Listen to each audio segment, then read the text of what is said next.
Oke, halo, selamat malam teman-teman. Kembali lagi di live Stock Pick bareng gua, Stefanus Renaldi. Pada malam kali ini, seperti biasa menemani kalian 30 sampai 60 menit ke depan. Dan kali ini kita juga seperti biasa juga menghadirkan bintang tamu yang sangat spesial. Kali ini kita akan membahas mengenai value investing. Nah, tamu kita yang satu ini adalah seorang value investor dan tema besar kita kali ini di hashtag Porto gue ini juga sangat spesial teman-teman, yaitu value investing, investasi santai, beli mercy, harga bajai ala Joshua Buntara, yaitu tamu spesial kita pada malam ini. Langsung aja tanpa berlama-lama, saya invite Bro Joshua Buntaran. Kita semua akan belajar dari Bro Joshua dan semoga dapat bermanfaat untuk 30-60 menit ke depan buat teman-teman. Sebentar ya teman-teman, saya invite dulu untuk Bro Joshua-nya.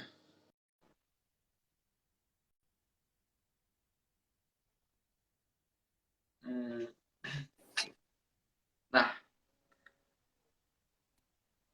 halo Bro. Halo, ya, halo juga bro. Oh, suara gue aman ya?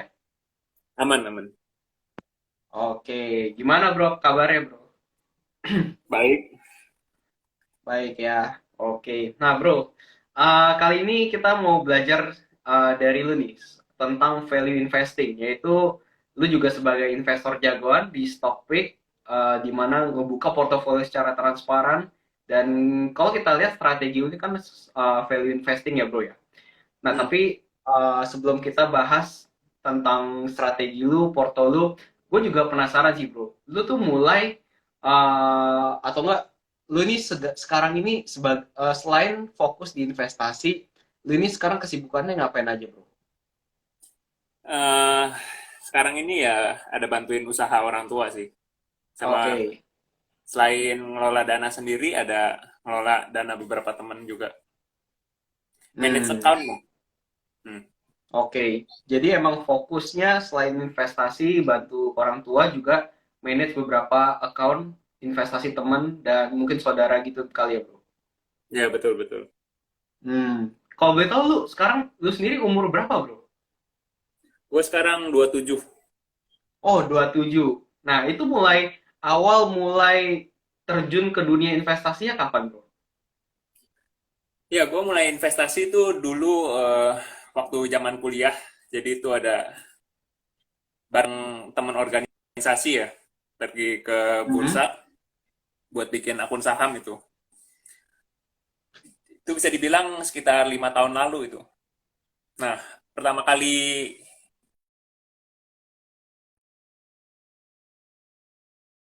langsung, tapi pakai technical analysis dulu tuh. Biasa kan kalau kita Hmm. buka akun itu kan diajarinnya teknikal ya. Ya, Diajarin moving average gitu. ya. Nah, habis itu dari teknikal, gue mulai baca-baca buku value investing. Nah, biasanya Hmm. diajarin rasio-rasio kayak PBV, ROE, Ya. PER. Hmm. Ya. Nah, kalau sekarang sendiri sih sebenarnya di luar sih dibilang value investing sih. Cuman kalau di Indo gue Hmm. juga kurang tahu kenapa. Tapi value investing itu di Indo lebih dikaitkan sama pendekatan menggunakan PBV, DER, rasio-rasio gitu. Tapi kalau gue pribadi sekarang lebih karena lihat perusahaan apa adanya gitu, buka laporan keuangan. Rasio ya udah jarang pakai. Hmm. Ya itu sih. Halo, Bro. Suara gua jelas, Bro? Jelas, ini Jelas ya? Oke. Oh, oke. Jadi sebenarnya kalau strategi lu tadi bilang value investing di Indo itu eh ngelihatnya rasio-rasio seperti DER, ROE, PBV, PER gitu kali ya. Nah, tapi kalau lu sendiri emang lu nggak pakai itu, Bro, atau gimana? gue sih jarang sih sekarang lihat Hmm. rasio-rasio begitu. Gue langsung buka Hmm. laporan keuangan aja, pahamin bisnisnya. Jadi mungkin apa ya istilahnya metode valuasi kali ya, atau di financial modeling yang lu pakai apa lu punya rumus khusus atau gimana, Bro?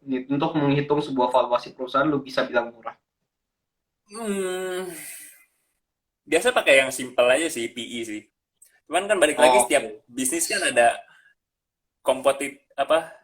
keunggulan ekonomisnya masing-masing ya. Jadi dari Yap, benar. PI itu ya kadang ada yang PI-nya 5 tapi bisnisnya decline, yaitu belum tentu lebih Hmm, murah daripada yang PI 10 tapi growth kan. yap, ya, oke.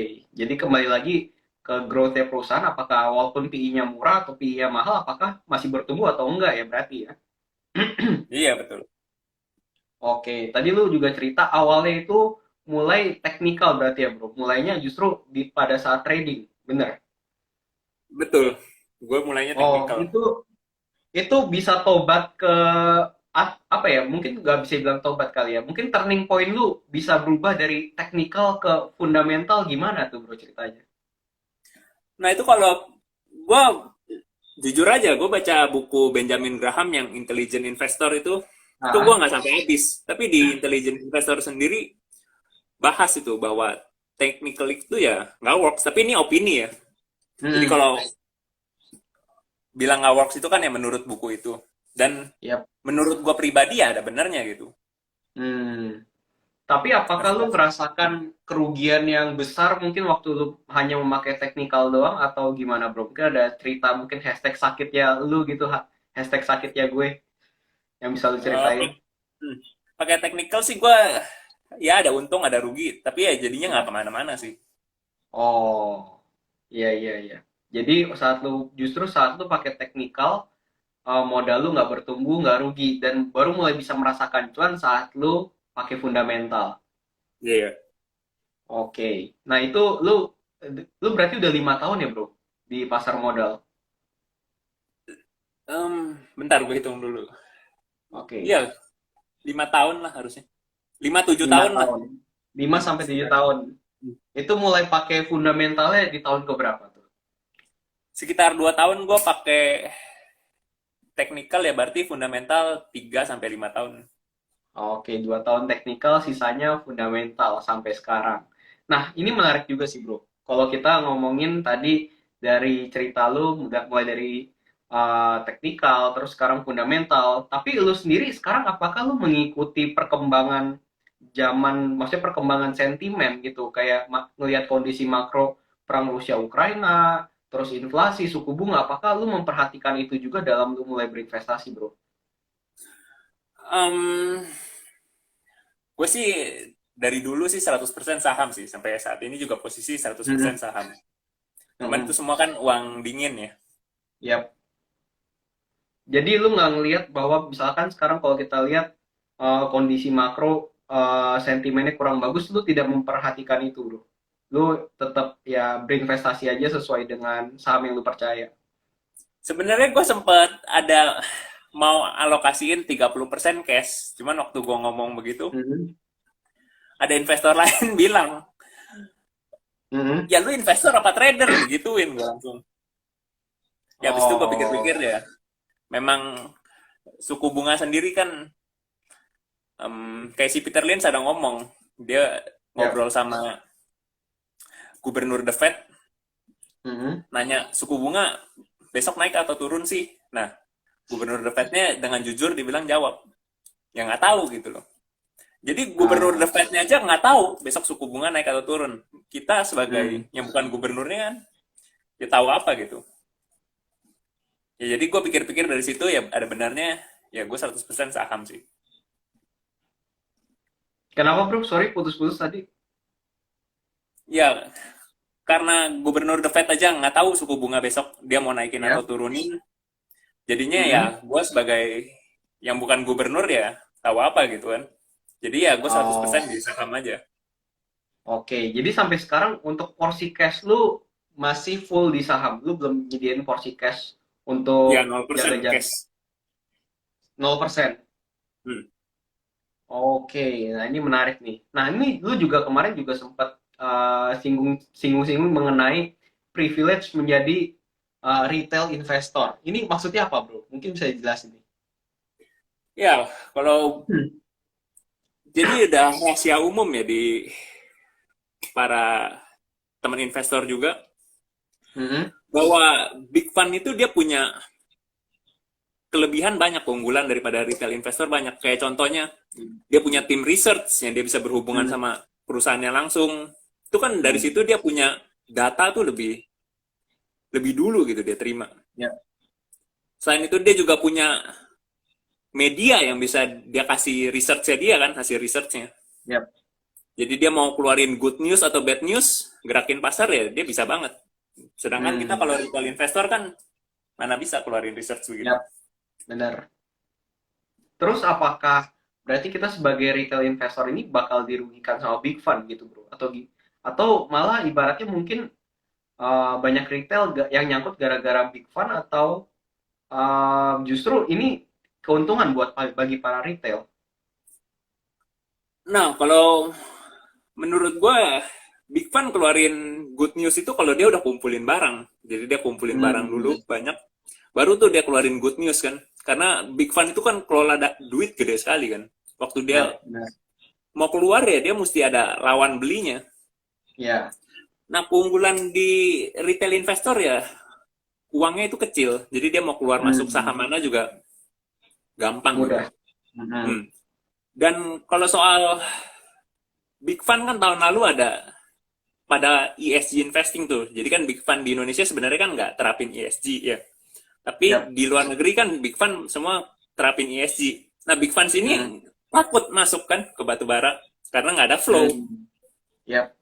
Nah, gue sebagai retail investor ya nggak perlu ada flow. Gue masuk aja ke Hmm. batu bara. Dan tahun Justru ini ya gara-gara hmm, Big Fund, gara-gara nggak. Kenapa, bro? hmm, di tahun ini kan fund manager ada beberapa pegang batu bara malah. Benar.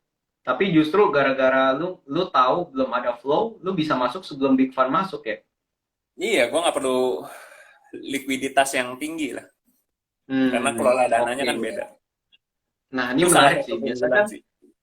Biasa kan justru kalau trader itu ngelihat tunggu big fund masuk dulu baru dia berani masuk. Tapi justru kebalikannya ya. Selama lu lihat fundamentalnya bagus, lu bakal bisa masuk duluan sebelum big fund. Dan otomatis average lu berarti lebih bawah dari bandar-bandar atau big fund tersebut ya, bro. Iya. Oke. Nah, tapi kalau ditanya apakah lu ini berarti value investing, kenapa lu memilih untuk value investing dibandingkan mungkin metode investasi lainnya, bro, seperti growth investing atau dividend investing? Hmm, sebenarnya ya gabung sih dividend investing juga iya juga sih.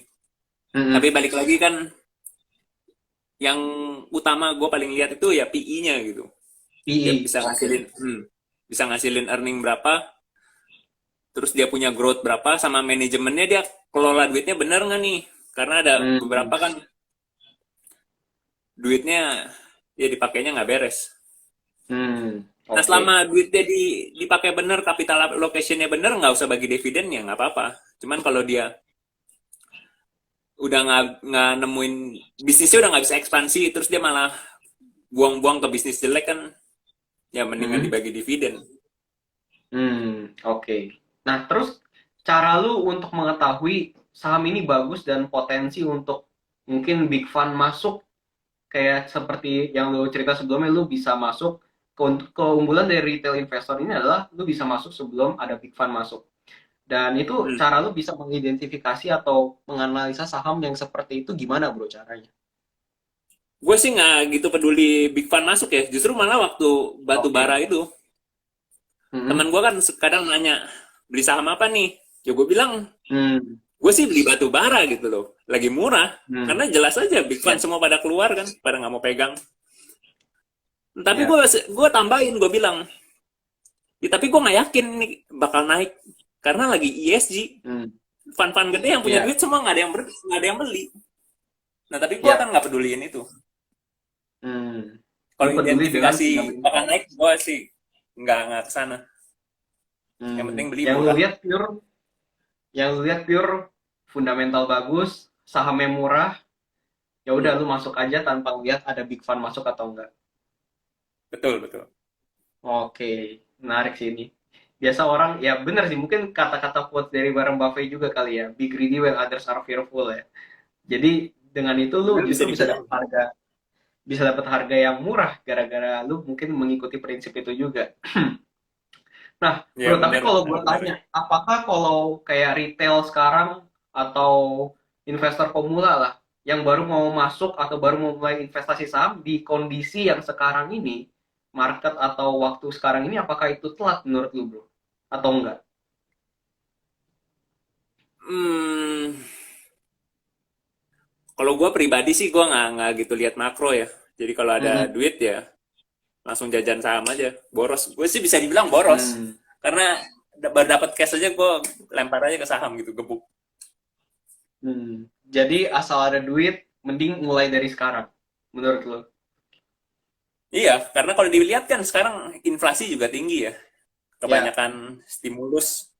Mm-mm. Ya kalau inflasi kan aset kelas semua naik. Mau saham, Ya. emas, Hmm. tanah, properti.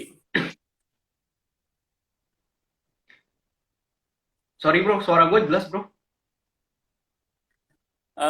Rada putus-putus tapi masih jelas sih. Oke, ya udah kita Ini coba sinyal lanjut siapa aja. ya Nah kira-kira? terus, nah gue juga nggak tahu deh.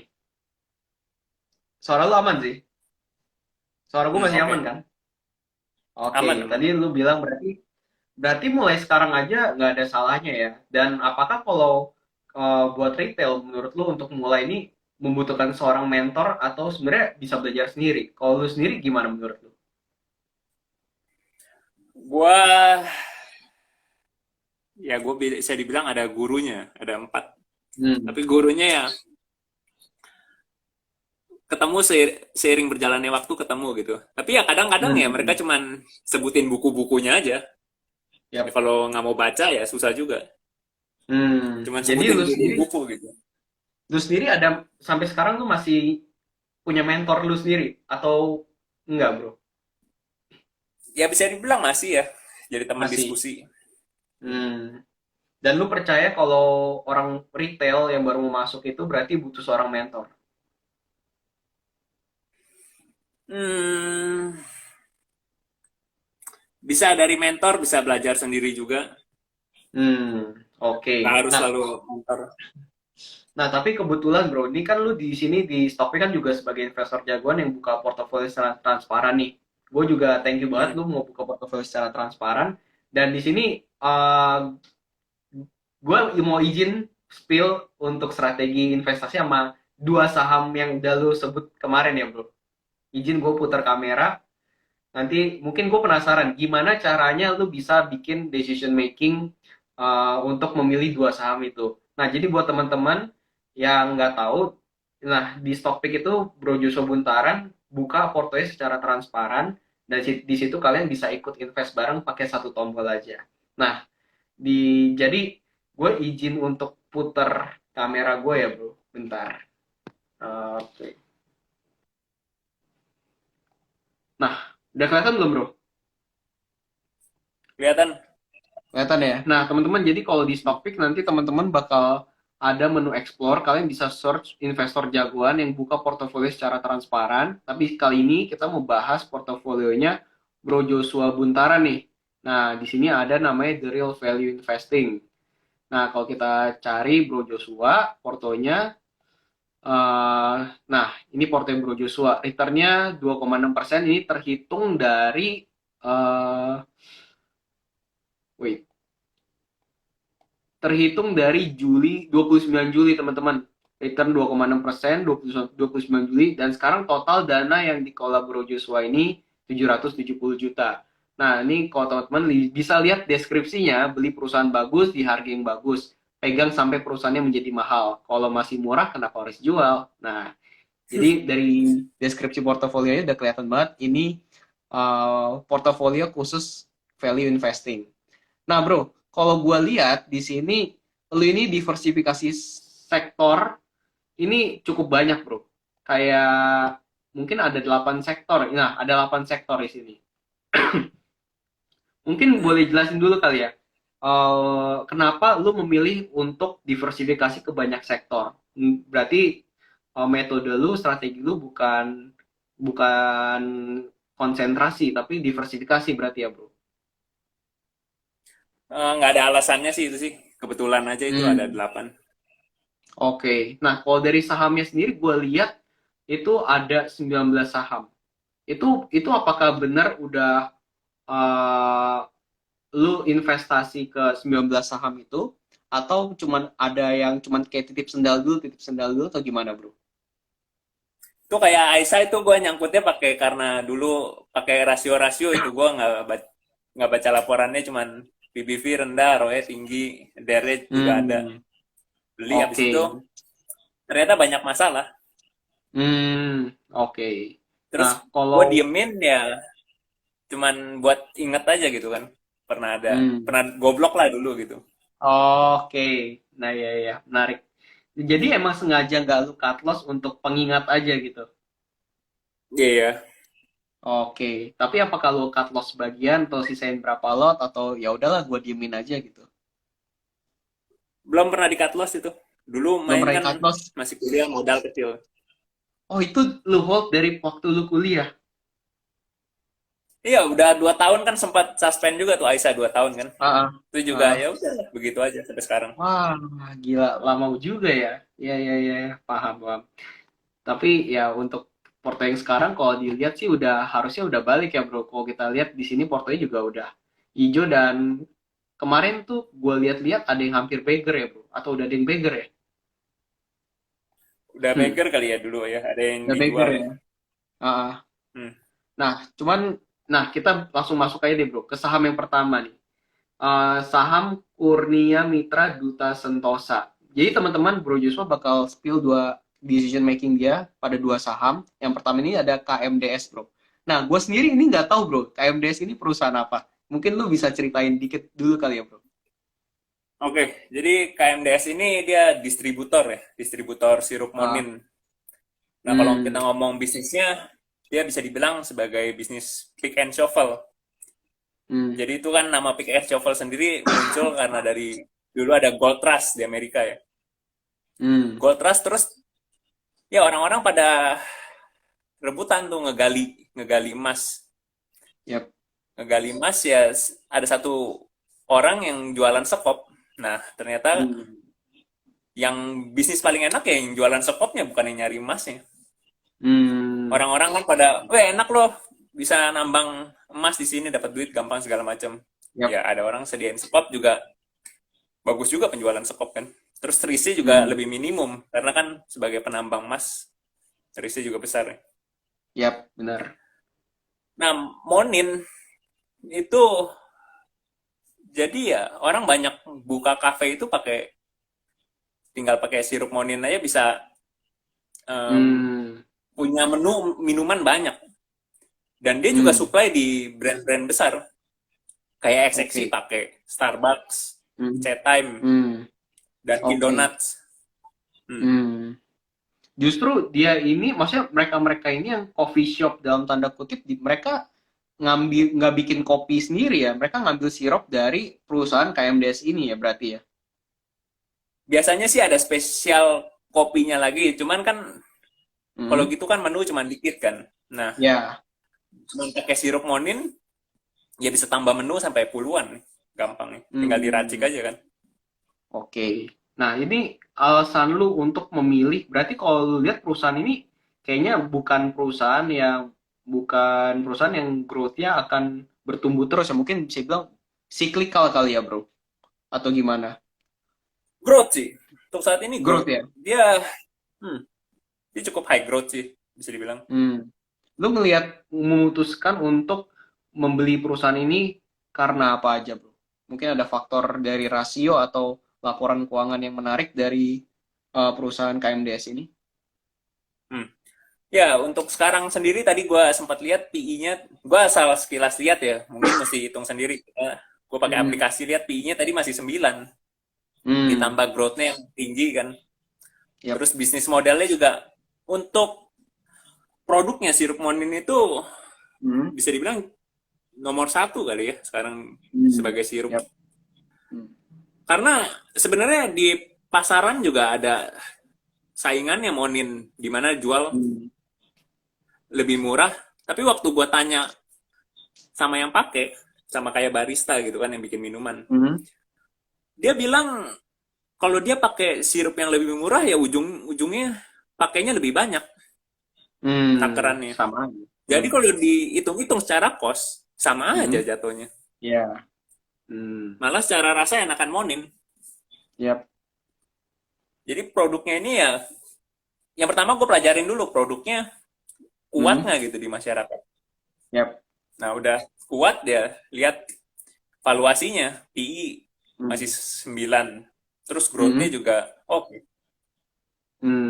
Lu targetin P9, gua nggak tahu, maksudnya kalau gua dari awam mungkin eh, belajarnya PI kan di bawah 7 murah, kalau blue chip mungkin di bawah 14. Nah, kalau lu ngeliat sendiri PI 9 murah, berarti lu ngeliat KMDS ini PI-nya bisa ke berapa, Bro? Atau valuasi yang lu targetin dari KMDS ini? Gua nggak ada target PI sih, cuman kalau Hmm. PI 7 tapi nggak growth kan cukup. PI sebenarnya banyak yang misalnya 2 3 juga banyak, tapi Ya, laporan growth atau keuangannya enggak? kadang rusak. Ya, Berantakan gitu benar. laporan keuangannya. Hmm. Nah, PI Hmm. 9 punya growth ya sebenarnya nggak mahal sih buat gue sih. Jarang sih, jarang ada. Terus lu PI 9 targetin growth-nya bagus. KMDS ini bisa ke berapa, Bro? Gua nggak ada target sih ya. Nggak ada Hmm. target harga. Gak ada Selama target harga, masih berarti. sama produknya masih bagus ya, nggak ada saingan, Hmm. gue bakal pegang terus sih. Oke, emang prinsipnya ada invest, dan berarti keputusan jual beli lu tergantung dengan laporan keuangan yang rilis 3 bulan sekali dong, Bro. Laporan keuangan, kompetitor, Hmm. terus dia punya kinerja, Hmm. dia punya customer gimana ya kan, Hmm. terus tren tren minuman, Hmm. berdasarkan itu sih. Oke, jadi ya pure lah, lu lihatnya bakal nanti semua hal tuh bakal tercermin dalam bentuk apakah dia masih growth atau enggak. Mungkin keputusan jual lu berarti lu akan jual saham ini atau enggaknya tergantung dengan growth perusahaan yang masih oke atau enggak ya. Atau mungkin dia dihargain besok sangat mahal kan, misalnya KMDS Hmm. sekarang berapa ya harganya? Sekarang 500 ya, 555. Nah, 555. Ya, besok 3.000 ya, besok jual aja udah, cari yang lain. buset. Udah multi bagger ya 3.000. Oke, Ini oke. pada Ini kemana? menarik sih. Iya, iya, iya. Bener sih. Kalau 3.000 berarti udah berapa kali? Udah 6 kali sekarang. Kali ya. Hmm. Ya, Beggar. 6 beggar. Iya, iya, iya. Nah, menarik sih. Soalnya untuk sekarang ini, zaman sekarang apalagi retail, biasanya tuh jarang pakai metode yang kayak lu, bro. Biasa lihat teknikal atau PI, wah PI di atas 7 udah mahal. Nggak bisa ngebaca laporan keuangan dan mengerti secara bisnis secara menyeluruh. Untuk kasus ini emang Hmm. cukup unik, dan ya semoga teman-teman bisa belajar, teman-teman. Jadi investing itu bukan selalu ngeliatin chart, tapi ngeliatin juga perkembangan bisnis, laporan keuangan, kompetitor, produknya, dan lain sebagainya. Nah, kita lanjut ke saham yang kedua nih. Wismilak Inti Makmur. Nah, ini belakangan ini banyak nih investor jagoan yang cuan gede di sini nih. Cuman gue pengen tahu juga, apa alasan Banyak lu ya. milih?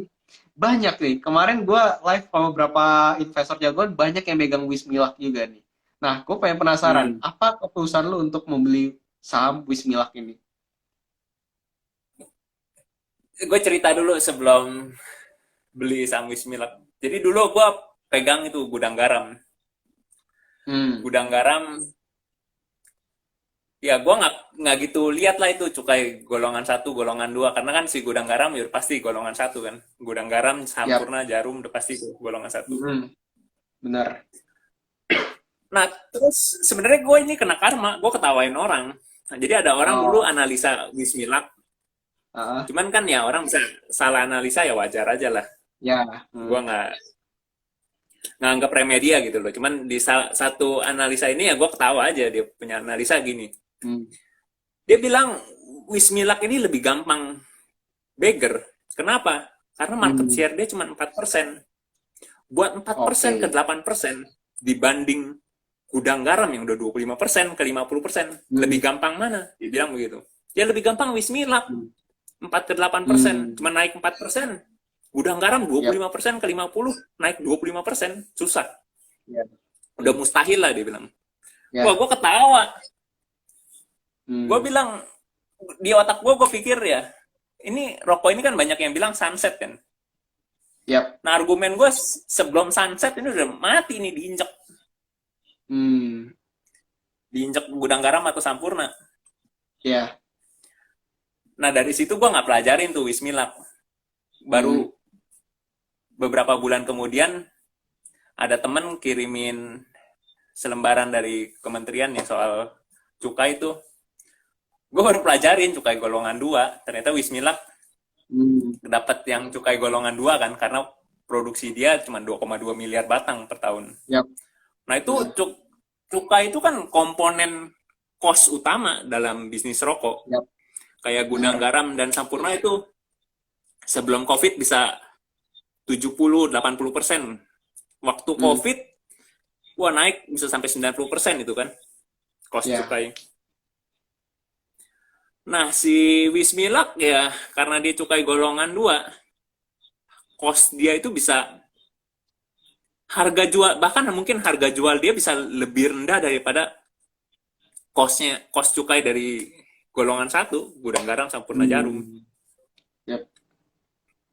Hmm. Nah, karena dia punya cost murah, Hmm. dia kan jual barangnya itu apa nggak perlu naikin harga begitu banyak, bahkan harga jualnya aja kan pasti selalu di bawah dari 3 Di besar kan. bawah. Ya. Jadi orang-orang yang waktu COVID mau ngerokok tapi kan apa krisis ekonomi pemasukan, Ya. apalagi harga-harga barang naik kan, buat ngerokok kadang orang mikir ya kalau rasa beda-beda dikit ya beli yang lebih murah lah, Bingkai lah. Linda lah biasa. Iya. Nanti gue denger SKT, juga nih. SKM, Ya. ya isap lah Wismilak. Hmm. Jadi Ya. Ya. Wismilak Ini buat gue. dapat Ah. ningkatin sales sih gue pikir gampang banget sih, karena dia batas golongan 2 itu kan 3 miliar. Nah sekarang ini dia masih 2,2 miliar batang. Hmm. Iya. Iya. Iya. Benar. Dan di sini gue juga dengar banyak cerita teman-teman gue yang rokok juga banyak yang pindah ke produk Bismillah karena perbedaannya lumayan jauh. Yang dengan rokok yang mirip-mirip, eh, merek-merek yang kelas atas, gudang garam HMSP harganya 26.000 ke atas. Sedangkan Wismillah bisa ngasih satu kotak 18.000. Ya menarik sih kalau dari dengar dari cerita ini ya, ya benar kayak untuk meluaskan pangsa pasar dengan produknya Wismillah seperti itu emang lebih menarik ya berarti. Iya. Tapi jujur aja sih, gue sih sampai saat ini belum pernah lihat produknya Wismilak sama sekali sih. Oh iya. Iya ya, gue juga sebenarnya jujur hampir kayak nggak pernah sih, dibilang dibilang pernah mungkin nggak pernah juga. Jadi cuman dengar dari cerita teman-teman yang ngerokok aja sih, soalnya gue sendiri juga nggak ngerokok, cuman dengar produknya kayak gini, kinerja perusahaannya menarik, dan terbukti lu juga ngelihat juga dari sisi yang itu menarik juga sih. Cuman waktu itu turning point lu untuk milih saham Wismilak ini gimana bro? Dari yang lu mungkin dari awal ya mikir enggak lah, tiba-tiba lu bisa milih Wismilak ini. Ya karena waktu di harga gue beli berapa? 500-an ya. Itu 500. berarti PI masih, jadi Wismilak waktu di harga 500 tuh market cap masih 1 triliun. Nah, cash-nya waktu itu gue di 500 miliar. Yap. Laba setahun udah 200 M ya. Bisa dibilang 1 triliun kurang 500 M, 500. ya PI 2,5 lah ya. Mm-mm. Waktu itu gue bilang sih PI 2,5. Hmm. Ya udahlah beli aja, takut apa kan. Terus kuartal 2 keluar. Sampurna gudang garam minus, Sampurna turun jauh ya kalau nggak salah ya. Ya, benar. Wismilak stabil aja. Ya. Sahamnya turun Wismilak ke 450. Ya beli lagi lebih banyak. Iya, iya, benar. Oke. Nah, terus kalau mungkin apakah kalau gua tanya target Wismilak lu, apakah lu akan menjawab sama kayak KMDS sebelumnya? Lu hold aja sampai emang ada perubahan kinerja atau gimana, bro? Soalnya mungkin Wismilak juga kalau kita lihat grafiknya lebih siklikal kali ya. Enggak sih, gue nggak lihat. Gue nggak tahu ya, gue pribadi nggak lihat Wismilak cyclical sih. Cuman ya balik lagi Hmm, kayak KMDS juga sih. oke. Selama Dan perusahaan sebenarnya masih growth. Hmm, kalau ngomong cukai golongan 2 itu 3 miliar batang tuh baru 1-2 tahun terakhir. Sebelumnya mentok 2 miliar batang. Jadi emang hmm, baru dinaikin. oke. Jadi Wismilak selama lu ngelihat masih bisa bertumbuh, growth-nya masih bagus, masih bisa ekspansi lebih, lu bakal hold terus berarti ya, bro. Iya. Hmm. Tapi kalau ada yang nanya, apakah dengan harga Wismilak yang sekarang udah naik 62% masih boleh masuk? Kalau bisa dibilang yang dulu gue baca itu analisanya, dia beli dulu di sekitar 200, dia jual Baker itu di 400-an ya setahu gue ya. Ya gue beli Oh, dari dia malah, beli barangnya dia malah kan, di 500-an itu gue kumpulin. hmm, iya. Ya. Jadi Ya kalau kalau orang mau beli harga, dia, hmm, kalau rekomendasi harga beli udah mahal atau belum sih, gue nggak komen sih, nggak apa ya, nggak berani lah. Ntar, nggak ntar berani ya. turun kan nggak tahu, tapi valuasinya ya kira-kira begitu. Iya, iya, iya, iya. Paham. Nah, bro, ini ada yang nanya nih, bro, tentang saham-saham lu. Tadi kan kita udah bahas dua saham nih, KMDS sama Hmm. Wismilak. Ini mungkin pertanyaan pertama nih. Ada yang nanya, nih, KMDS mau buang 1 juta aja nggak ada yang nampung, apa layak disebut invest? Gimana menurut tanggapan lu, bro? Mungkin dia nggak liquid kali atau gimana, Um, bro? Ya, bisa dibilang sih KMDS emang nggak liquid sih. Tapi sebenarnya Hmm. KMDS tuh ada bulan-bulan yang dulu, ya ada yang bulan-bulan liquid. Temen gue lupa satu hari bisa berapa itu. 1 miliar mungkin ada kali. Wah, justru Hmm. KMDS gue kumpulin sempat dari harga 400-an. 400-an Oke. sehari cuma bisa masuk 1 juta itu dulu. Cuman hari ini kan kita Hmm. bisa masuk lebih banyak. Udah Siap. dilihat dari order book ya. Empat Ya, ratusan, iya. Benar-benar. Nah, jadi menurut lu gimana? Tapi sebenarnya gue juga setuju sih. Maksudnya investasi itu bukan berarti kita nyari yang liquid ya. Kalau nyari yang liquid ya kita nyari likuiditas berarti kita lebih ke trade ya. Soalnya invest kita buat long term. ya long term ntar ya mungkin akan liquid pada waktunya kali ya. Iya, biasa kan saham-saham yang nggak liquid terus bisa menjadi liquid karena tiba-tiba harganya naik, mungkin karena kinerjanya membaik atau growth-nya semakin bagus, investor mulai melirik, akhirnya saham yang nggak liquid jadi liquid. Di mana itulah sebenarnya momen-momen yang bagus juga untuk saham-saham investasi. Di mana ya kita Iya. udah beli duluan sebelum sahamnya liquid. Kalau sahamnya udah liquid duluan ya namanya kita udah mungkin kalau kata Bro Joshua tadi Big Fund udah masuk artinya. Jadi ya sebelum liquid, sebelum Big Fund masuk kita udah masuk dulu. Nah, terus tadi ada yang nanya lagi nih bro, kayak nih dari Michael nih, mau nanya kalau investor pemula punya dana, better invest kemana nih? Apakah rekomend untuk invest ke saham-saham kayak lu nih?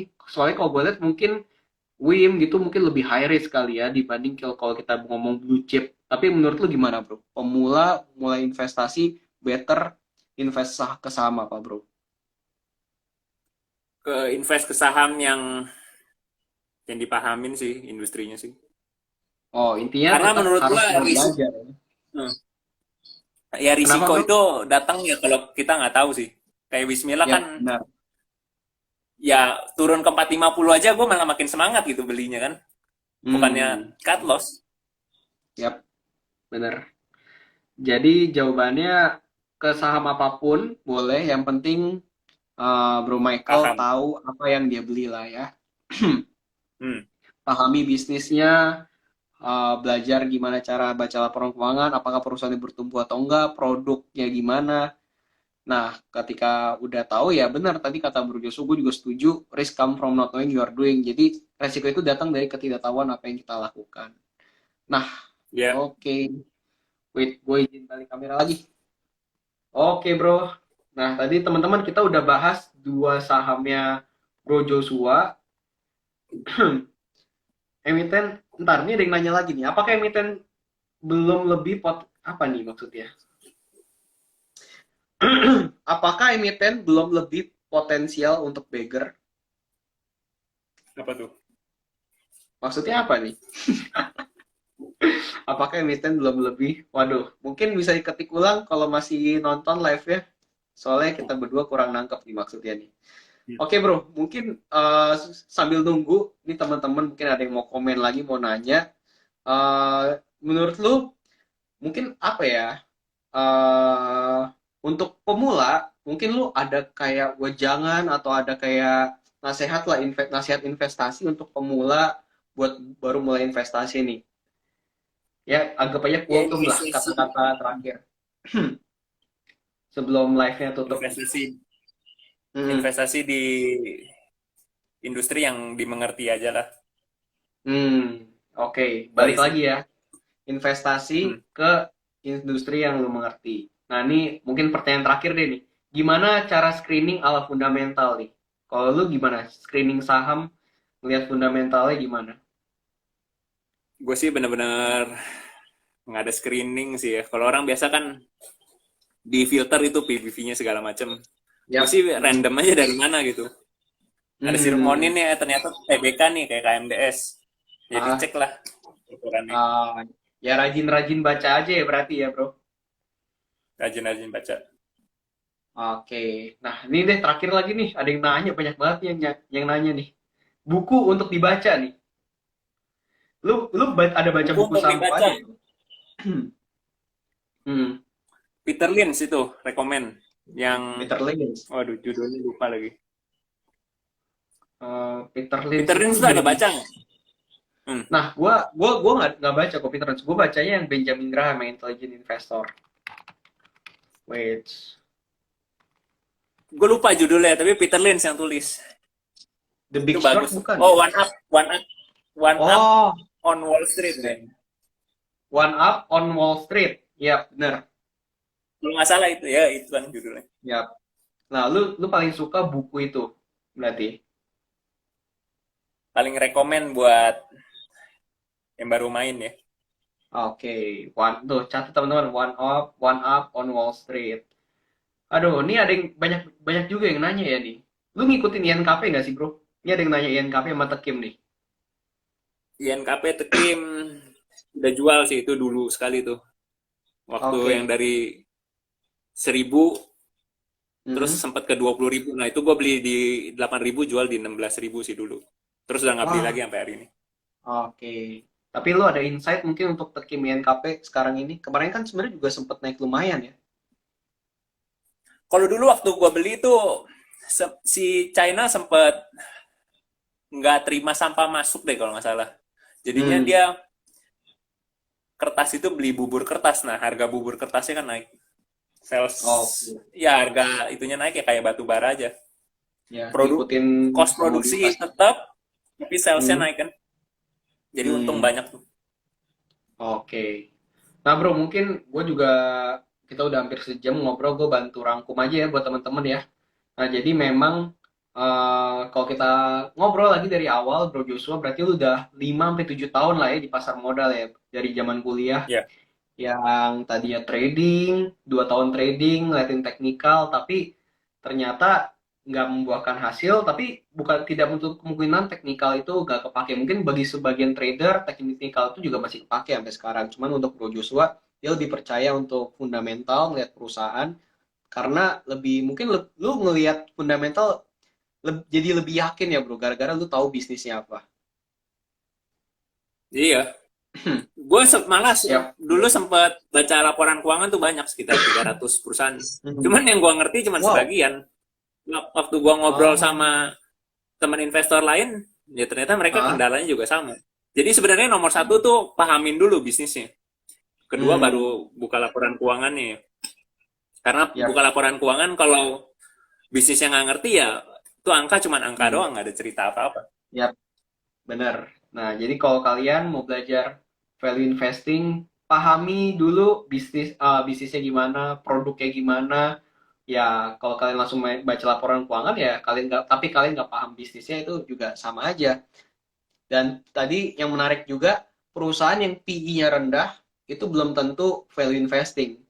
Perusahaan yang PE-nya Hmm. tinggi selama masih growth, itu ya itu masih bisa dibilang murah. Ini menarik juga teman-teman. Jadi mungkin kalau teman-teman di pasar modal juga pasti sering ngelihat juga atau pernah dengar yang namanya value trap, di mana perusahaan yang terlihat murah padahal dalam perusahaannya kurang bagus. Nah itu juga mungkin patut diperhatikan juga. Jadi teman-teman dalam value investing ini nggak bisa ngelihat PE, PB doang, tapi juga harus bisa ngelihat apakah perusahaannya bertumbuh atau enggak. Dan tadi kita udah bahas sama Bro Joshua buka dua sahamnya, KMDS sama Wismilak Inti Makmur. Kalau kalian mau lihat lebih lebih banyak lagi, tadi total ada 19 saham. Kalian bisa langsung download Stockpick, kalian bisa subscribe portofolio ya Bro Joshua, bisa ikut invest bareng pakai satu tombol aja. Oke bro, mungkin sekian dulu kali ya untuk live malam ini. Thank you banget loh udah mau Oke. hadir. Ya, thank you juga. Dan thank you juga buat teman-teman yang udah mau nonton dari awal sampai sekarang. Jangan lupa untuk follow Instagramnya Bro Joshua. Bisa subscribe juga portofolio Bro Joshua secara transparan di aplikasi Stockpick. Dan jangan lupa download Stockpick dan follow juga Stockpick untuk kedepannya kita bakal live IG bareng sama investor-investor jagoan yang transparan ngebuka portofolio lainnya di sini. Thank you semua. Thank you bro. See you. Ya, thank you juga, bro. Yo.